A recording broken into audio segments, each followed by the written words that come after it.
¿Cómo les va? Vamos a seguir con lo que estábamos hablando de Estado de Derecho. Una de las partes fundamentales cuando hablamos de Estado de Derecho es la Constitución. En nuestro caso, cuando hablamos de Constitución, primero vamos a hablar de lo que tiene que ver con la Constitución Nacional. ¿Cómo podemos, si quieren, fácilmente definir qué es la Constitución? Es un conjunto de normas que rigen en un Estado, como dijimos anteriormente, y mejor dicho, en un Estado de Derecho, como ya vimos que es lo que existe. ¿Por qué hablo de un conjunto de normas? Porque una cosa es las leyes y otra cosa son las normas. En la Constitución ustedes no se van a encontrar con leyes, se van a encontrar con normas, se van a encontrar, por ejemplo, con los derechos, como ya hemos visto, nosotros vimos derechos civiles, sociales, derechos políticos, también se van a encontrar con otros tipos de derechos, como pueden ser los derechos patrimoniales y demás, cosa que no tiene que ver con una ley, es una norma, nos está dando una serie de derechos que se dividen en distintas partes. Ahora, se la conoce también como la ley fundamental. ¿Por qué la ley fundamental? Porque hay que tener en cuenta que esas normas de las que estamos hablando están por arriba de cualquier ley. Es decir, toda ley que nosotros conozcamos no puede contradecir a la Constitución. Lo que está escrito en la Constitución sí o sí se debe respetar. Creo que lo hemos visto, pero si no se los explico, el Congreso está facultado, es el que está facultado a hacer las leyes. ¿Bien? Ahora, después de hacer una ley, va a haber un grupo de personas que va a ver si esa ley se contradice o no con la Constitución Nacional. ¿Sí? Es decir, hay lo que se conoce como abogados constitucionalistas. ¿Qué es un abogado constitucionalista? Aquel abogado que lo que hace es revisar las leyes para ver si están dentro de la Constitución, si no contradicen con algo que diga la ley, la Constitución Nacional. Yo voy a dar un ejemplo bastante simple. La Constitución Nacional, en uno de sus artículos, dice que Argentina tiene libertad de culto. ¿Qué significa libertad de culto? Que se puede ejercer cualquier tipo de religión. Entonces, no puede haber una ley que prohíba la religión musulmana, por decirles una, o los judía, no importa, cualquiera. No puede, ¿por qué? Porque la Constitución dice que hay libertad de cultos. Por lo tanto, sí o sí, tiene que respetarse lo que dice la Constitución. Por eso hablamos de que es una ley fundamental. Esta Constitución de la que estamos hablando es una Constitución, la que nosotros conocemos hoy, la última, fue con una reforma que hubo en 1994. Ahora, a lo largo de la historia tuvo casi 6 o 7, no me acuerdo exactamente, eso después fíjense, pero no tiene demasiada importancia, 6 reformas. La más importante les diría que, porque en algunas fueron reformas que le fueron cambiando alguna que otra cosa, la del 49, que fue la que hizo Perón, fue una de las reformas más fuertes, porque es casi como que la cambió a esa de 1853, que fue nuestra primer constitución. Acuérdense que después vino la Revolución Libertadora, y esa Revolución Libertadora lo que hace es derogar la Constitución del 49, volver a poner la vieja Constitución y agregar el artículo 14 bis, que son los derechos sociales. Esa Constitución es la Constitución que después es la que vamos a reformar en 1994 y que se van a agregar algunas cosas que vamos a ir viendo de qué manera es.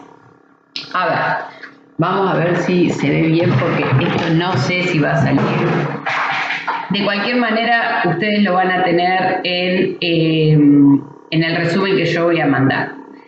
Esto que yo estoy mostrando acá es la estructura de la Constitución. Ustedes van a tener un preámbulo, es decir, una primera parte. En ese preámbulo les van a decir que los representantes del pueblo de la nación argentina reunidos en Congreso General Constituyente, les va a decir para qué se reunieron, cuál es el objetivo y para quién hacen esta Constitución. En una primera parte, como ustedes van a ver acá, dice primera parte y segunda parte. En la primera parte lo que van a tener es en un capítulo lo que se llaman las declaraciones, derechos y garantías. Es lo que les hablaba hoy. Distintos derechos y también, obviamente, obligaciones. Lo mismo que en el capítulo segundo, que son los derechos y garantías. Tengamos en cuenta entonces que esa primera parte vemos los derechos y las garantías. En cambio, en la segunda parte, lo que vamos a ver es lo que tiene que ver con los gobiernos. En una primera parte, el gobierno federal, es decir, el gobierno nacional, dividido en tres: poder legislativo, poder ejecutivo y poder judicial, y el ministerio público. Y por último, en la segunda, los gobiernos provinciales. Más abajo algo que se llama disposiciones transitorias y más abajo todavía algo que se llama tratados internacionales. Así es como nosotros podemos, si quieren, hacer una estructura de cómo es nuestra Constitución. Nuestra Constitución tiene esa forma. Y en esos derechos que yo les estaba diciendo anteriormente es donde encontramos esos derechos civiles, los derechos sociales, los derechos políticos, los derechos patrimoniales y demás. ¿Está bien? Hay algo que después en el resumen ustedes lo van a tener y que hay algo que es muy importante que lo vean, porque para que ustedes entiendan lo que tiene que ver con la ley fundamental. Cuando nosotros hablamos de cómo nos regimos legalmente en un país, hablamos que tiene forma de pirámide. ¿Por qué? Y en la punta de esa pirámide está la Constitución. Más abajo están las leyes. Más abajo están los decretos y más abajo están las resoluciones. Claro, hay más resoluciones que leyes. Pues la resolución es algo que se saca a lo mejor provisoriamente o rápidamente para solucionar algo. Los decretos, vamos a suponer un decreto común y corriente, el decreto de necesidad y urgencia. Es un decreto que saca el Poder Ejecutivo porque es algo que se necesita una ley rápidamente y el Congreso no la puede tratar. Entonces el Poder Ejecutivo tiene la facultad de sacar un decreto de necesidad y urgencia. Arriba de eso están las leyes y arriba de eso está la Constitución Nacional. Por eso hablamos de ley fundamental, porque es una pirámide donde en la punta lo más importante y lo que no se tendría jamás se tendría que violar es a la Constitución Nacional. Podemos escuchar muchas veces que se ha violado y más de una vez. Un ejemplo claro es cuando tenemos golpes de Estado, es decir, cuando hay golpes de Estado, creo que es una frase mía siempre, que yo siempre repito, así que capaz que la escucharon, la Constitución la agarran, la guardaban en un cajoncito y no se respeta más. ¿Por qué? Porque, por ejemplo, dentro del golpe militar nosotros no tenemos derechos. Entonces, podemos aplicarlo de distintas maneras, pero eso es un ejemplo fácil para que ustedes lo puedan entender. Abajo ustedes vieron que dice disposiciones transitorias. Esas disposiciones transitorias se hicieron, como la palabra lo dice, transitoriamente. ¿Por qué? Porque cuando se hizo esta Constitución había cosas que habían quedado de la vieja Constitución, que había que darle un fin hasta que se empezara a hacer con la Constitución nueva. Un ejemplo claro para que ustedes lo tengan en cuenta. Cuando se hace esta Constitución, una de las cosas que se reformó fue el mandato presidencial. El mandato presidencial, antes de la Constitución de 1994, era de 6 años. A partir de esta Constitución es de 4 años.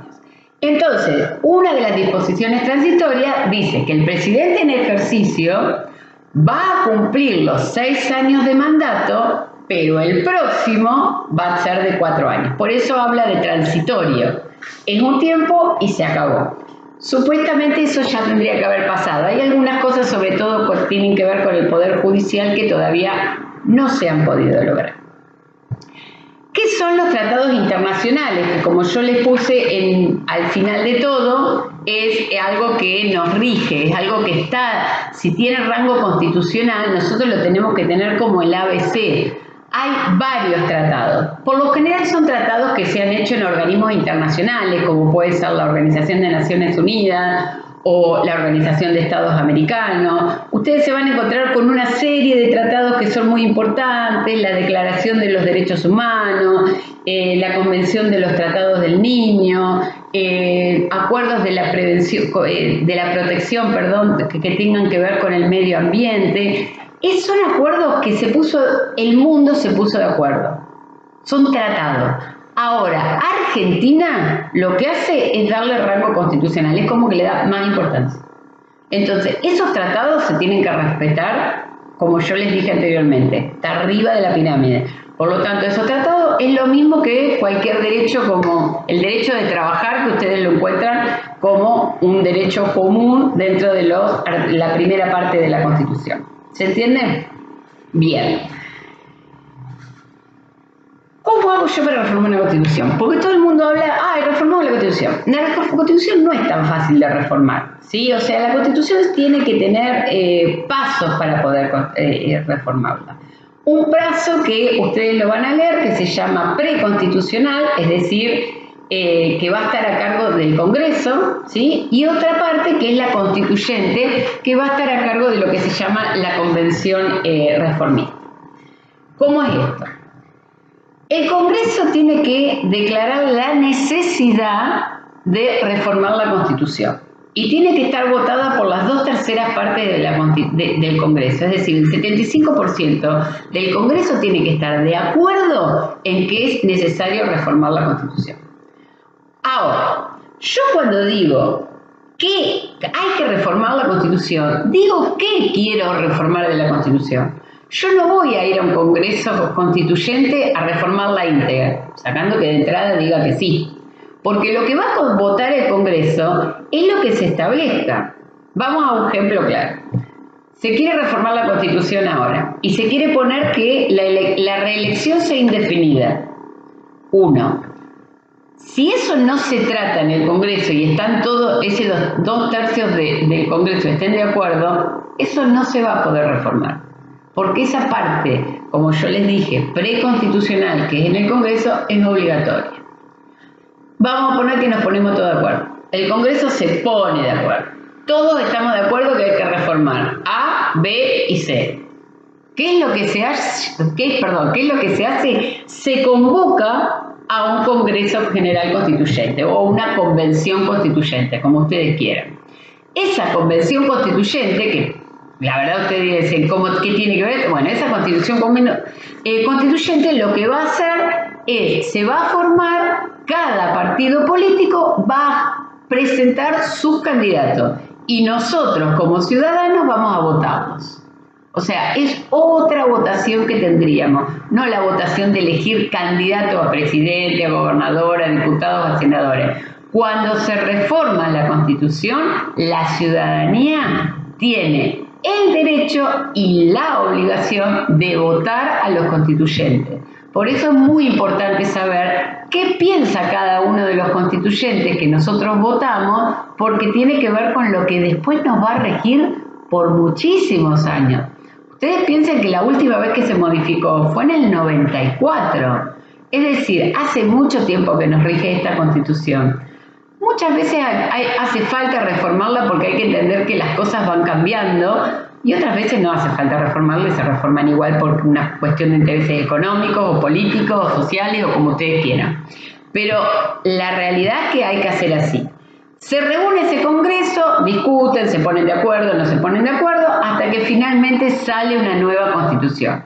Una vez que sale una nueva Constitución, se le comunica al Poder Ejecutivo, ustedes acuérdense que eso tiene que ver siempre con el presidente, se le comunica esa nueva Constitución, el presidente está de acuerdo, lo publican en el boletín oficial, acuérdense que eso es igual que una ley, y ahí es cuando recién entra en vigor, es decir, ahí empezamos a hablar de la Constitución nueva, ¿está bien?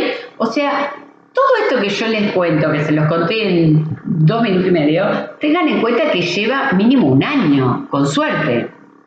Entonces, cuando hablen de reformar una Constitución que ustedes escuchan, no, porque la van a reformar, porque la van a cambiar, no, paren, porque saben que no se reforma de un día para otro. Y se necesitan muchos acuerdos, y además se necesita hasta nuestro voto.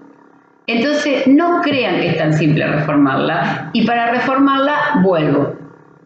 Tiempo. Más que nada, tiempo. Y consenso. Es decir, ponernos de acuerdo. Otra cosa. La Constitución Nacional, si volvemos es la más importante. Pero eso no libra de que muchas provincias argentinas tienen su propia Constitución provincial. ¿En qué significa que tener una Constitución provincial? ¿Yo puedo tener cosas distintas en la Constitución provincial que en la nacional? Sí, mientras que no la contradiga. ¿Se entiende? No sé. Digo cualquier pavada. En la Constitución Nacional no aclara en ningún momento que, no sé, quién es el que puede designar tal cosa. ¿Bien?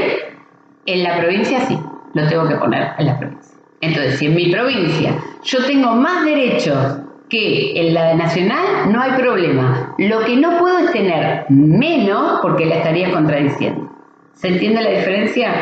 Hay diferencia entre la nacional y la provincial, pero nunca una constitución provincial puede contradecir a una nacional. ¿Bien? Con esto terminamos Estado de Derecho, espero que les haya servido. La semana que viene empezamos con otro tema. Saludos a todos.